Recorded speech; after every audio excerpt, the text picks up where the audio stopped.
Shockwave is a Schwarzkopf Louvre coaster at Six Flags Over Texas and my fourth favorite coaster up there. And today I will be counting down the top 5 coaster elements on Shockwave at Six Flags Over Texas. Now there are a lot of good and shocking elements, particularly in that back car. So let's let the list begin. So number 5 is the second bunny hill. So this takes place like right before the 270-degree helix, which the 270-degree helix is the lone dud spot of the ride, but the rest of the ride is fun and intense. Well, this part, it's probably the tamest had the actual layout. Well, not really, actually. But however, it's pretty good. It gives a pop of airtime for everybody in the train. Probably varying between like floater and ejector. It's an awfully small bunny hill, but it's still pretty good. So number 4 is the first drop. Okay, yes, this is actually a good first drop. Yes, I actually do prefer it to, let's see, Titan's first drop, for example. I mean, Titan's a good first drop, but I honestly prefer this one to it. It's not that good in the front. You don't get any airtime in the front, but if you're in the back, you will get some good ejector airtime on this drop. It's a brief pop of ejector airtime, and it's not sustained the whole way down, which that could keep it only at the number 4 spot. That's a brief pop of ejector airtime on the first drop, but still, it's a pretty strong one and a good one too. It's good in that back car. What might have contributed to getting this airtime on the first drop was the fact that you get a little bit of speed built into this drop.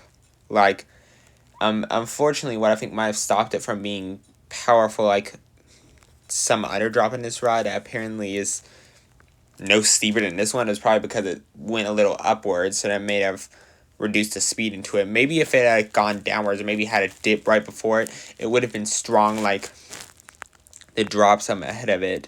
So number 3 is going to be the bunny hill. Yeah, the first one. It's the one after the second drop off the turnaround. So this actually is a really strong bunny hill. It takes place right after just getting really powerful airtime on that second drop off the turnaround, and it's pretty strong.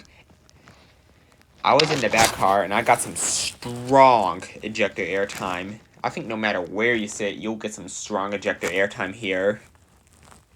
It is probably the strongest in the back, but no matter where you're sitting, you'll get ejected. Sure, it may not quite be as powerful as the New Texas Giant Hills, but this one is still a pretty good moment. So number 2 is going to be the back-to-back vertical loops. Okay. Ooh, now this is a seriously intense moment. I mean, it is really intense. It's illegally intense. It pulls a whopping 6 Gs. 6 Gs. Oh my gosh. That makes it the most intense and forceful element ever. Now, it's not the most intense element, but it's the most forceful loops out there. Yes, I personally think these loops are the most intense vertical loops, definitely in the Six Flags part, and it's pretty dang good. Now, these forces are good in any rail of the car, but I'd say it's strongest in the back, where you get pulled into the loop. Like, it's definitely not going to be stronger up front and in the back. And however, these loops, anyways, I actually the first time, given the stats I was expecting, no boy, this loop is gonna just crush me. The first time I rode towards the front, they were already very intense. They were super forceful, and they even caused a gray out. And however, in the back car, I rode it again, and they're even more forceful in the back. Now, they will always cause me to gray out from their intense forces, and I always feel very heavy from these loops. They both feel equally as forceful, but however, one Schwarzkopf loop alone is already really intense, but 2 in a row, my gosh, it is crazy. And if you look closely at it, you can see it's a very tight, see right there? Look how tight that is. It is such a tight loop. And the forces you pull in this loop are great. I felt my lips just drop on these loops. And it is just a fantastic moment. It has some of the most powerful G's in the park. So number 1, the moment I think is the best on Shockwave, and one of the best moments in the Six Flags Over Texas Park period, is the drop off the turnaround. Yes, it's weird. This element is weird. However, I love it. Now, you will get here. It's really strange. There's 2 of them. I kind of did cheat, but still. They're basically almost the same thing, so I put them into one. After you go into the block break, there's a trim, but it doesn't slow you enough to spoil this moment. And this moment is the best in the back, but even in the front, it's good. Now, I'm surprised. It's not very steep at all. However, for some reason, this thing gives, like, very powerful ejector airtime if you're in that back car.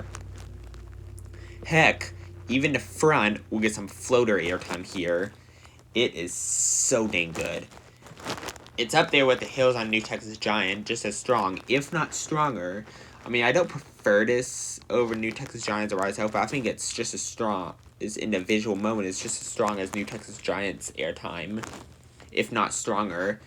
It is just so strong. I just got violently yanked out of my seat on it.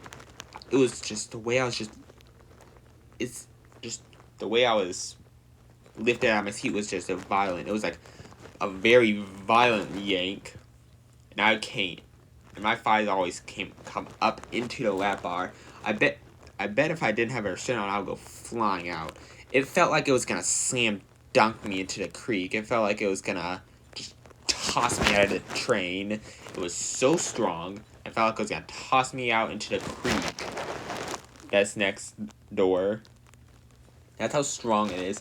In fact, I'm pretty sure if I didn't have any restraints on, no lap bar or seatbelt, it would have probably thrown me out of the train. I probably would have been sent flying into the creek. And that would be bad news. But anyways, yes, the reason that it's probably so strong, I have a couple reasons why it's so strong. In case you're wondering, well, you got it right here. So it's probably, number 1, Shockwave has decently long trains. They're 28-car trains. And I think the biggest reason, though, is the speed you build into it.